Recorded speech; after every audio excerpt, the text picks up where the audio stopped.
بسم اللہ الرحمن الرحیم۔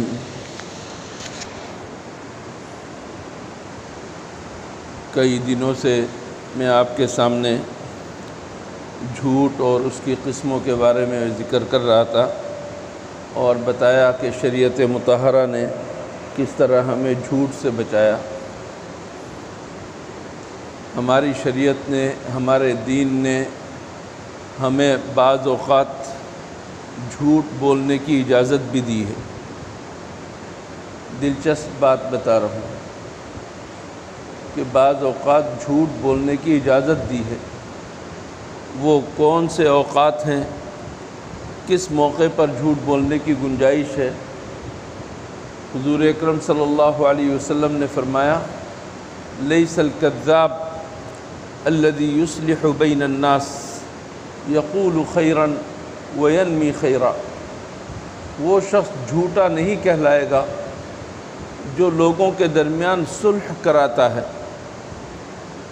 جو خیر کی بات کہتا ہے اور خیر کی بات دوسرے کی طرف سے نقل کرتا ہے، منسوب کرتا ہے۔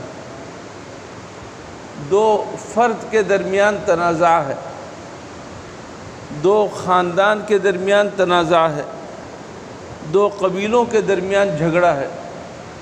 ان دونوں فریق کے درمیان صلح کرانے کی ضرورت ہے۔ دونوں آپس میں گتھم گتھا ہے، دشمنی بڑھی ہوئی ہے۔ اب ایک آدمی ان دونوں فریق کے درمیان صلح کرانا چاہتا ہے۔ آج کے ماحول میں تو بھڑکانے والے زیادہ ہیں۔ ایک فریق کے پاس جا کر کسی نے کچھ لگائی بجھائی کر دی، دوسرے فریق کے پاس جا کر کچھ اور لگائی بجھائی کر دی، اور ان کے درمیان دشمنی بھڑک اٹھتی ہے۔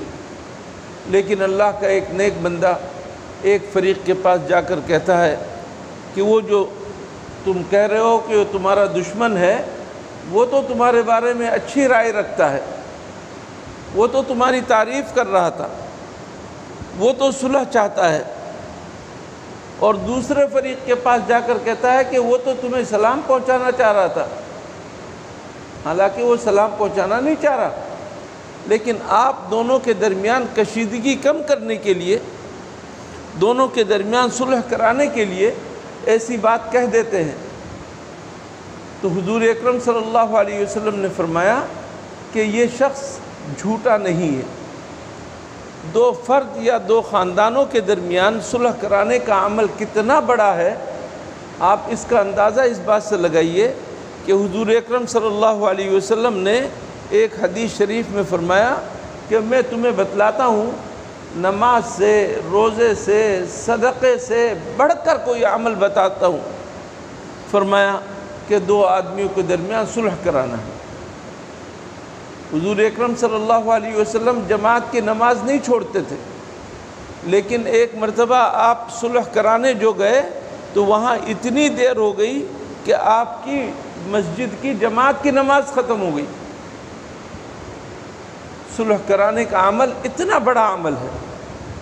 تو جھوٹ جن مقامات میں جائز ہے، ان میں سے ایک مقام یہ ہے کہ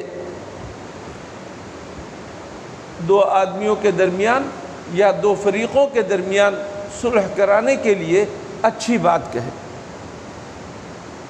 اسی طریقے سے جھوٹ بولنے کا ایک مقام جنگ کا مقام ہے کہ کسی دشمن کے ساتھ آپ کی جنگ ہے، آپ کا جہاد چل رہا ہے، تو اس کو دھوکے میں رکھنے کے لیے کوئی ایسی بات اڑا دی، اس کی بھی گنجائش ہے۔ اور ایک مقام وہ ہے کہ کوئی شخص اپنی بیوی سے جھوٹ بولے یا بیوی اپنے شوہر سے جھوٹ بولے، ایسا جھوٹ جس کا کوئی نقصان نہ ہو، فائدہ ہو۔ ایک شخص کو اپنی بیوی سے زیادہ محبت ہے نہیں، لیکن وہ جھوٹ موٹ کہتا ہے کہ مجھے دنیا میں سب سے زیادہ محبت تم سے ہے، یا بیوی کہتی ہے کہ میرے نزدیک تم سے زیادہ اچھا شوہر کوئی نہیں ہے، اور وہ جھوٹ بول رہی ہے، وہ اچھا نہیں سمجھتی۔ یہ شوہر جھوٹ بول رہا ہے، زیادہ اچھا نہیں سمجھتا، اس کے باوجود ماحول کو خوشگوار بنانے کے لیے آپس کے تعلقات کو درست رکھنے کے لیے اگر اس طرح کی جھوٹی بات کہہ دے تو اس میں کوئی حرج کی بات نہیں۔ اس کا مطلب یہ ہوا کہ آدمی کو اپنے گھر کا ماحول درست رکھنا چاہیے۔ فتنے کو ہوا دینے والی بات اگر سچی ہو تب بھی وہ بات نہیں کرنی چاہیے۔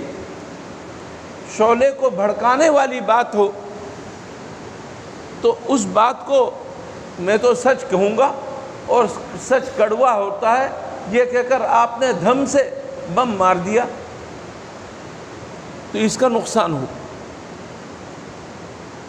سعدی شیرازی رحمۃ اللہ علیہ کا نام آپ نے سنا ہوگا، بہت بڑے عالم اور بزرگ گزرے ہیں۔ وہ فرماتے ہیں کہ وہ جھوٹ جس کے اندر مصلحت ہے وہ اس سچ سے بڑھ کر ہے جس سچ کی وجہ سے فتنہ پھیلے۔ ایک سچ ہے جس سے فتنہ پھیلتا ہے، اور ایک جھوٹ ہے جس کے اندر مصلحت ہے، منفعت ہے، اس کے اندر فائدہ ہے۔ تو کہتے ہیں کہ جھوٹ کو اختیار کر لو، سچ کو چھوڑ۔ لیکن میرے دوستو، جیسا کہ میں نے اتنے دنوں سے آپ کو بتایا، جھوٹ اللہ کے نزدیک حد سے زیادہ بری چیز ہے۔ اگر کوئی شخص بلا وجہ جھوٹ بولے، جو شرعی وجوہات میں نے بتائی ان کے علاوہ جگہوں میں جھوٹ بولے گا، تو اس کی وجہ سے کہتے ہیں اس سے اتنی زبردست بدبو نکلتی ہے، اس کے اندر سے اس قدر زبردست سڑان نکلتی ہے کہ فرشتے میلوں دور چلے جاتے ہیں۔ فرشتے جو ہماری حفاظت کے لیے ہیں وہ میلوں دور چلے جاتے ہیں۔ اللہ تعالی ہمیں ان باتوں کو سمجھ کر عمل کرنے کی توفیق عطا فرمائے۔ اللہم لک الحمد للہ نفسی ثناء علیک انت کما اثنیت علی نفسک، اللہم صلی علی محمد